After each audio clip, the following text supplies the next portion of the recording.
Day 138 of the war in Gaza, while the Hamas Khan Younis Brigade has now been defeated, there is still much work to be done in and around the former terrorist stronghold.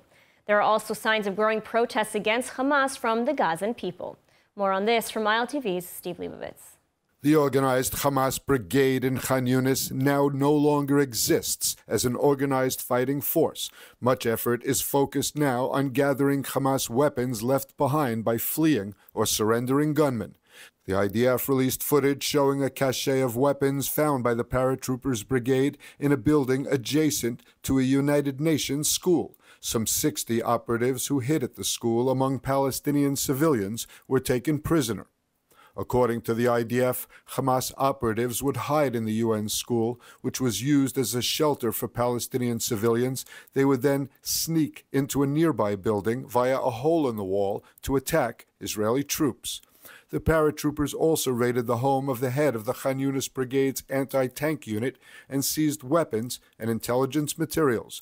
The brigade is working to facilitate the evacuation of Palestinian civilians from their areas of operations in Khan Younis and Rafah further south.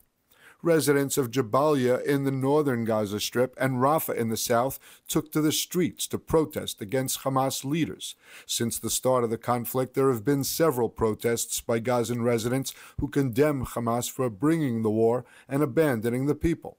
In footage circulated on Palestinian social media, residents call out against Hamas leaders in Gaza, Yahya Sinwar, and against the organization's political bureau chief, Ismail Haniyeh, who continues to live in luxury in Qatar.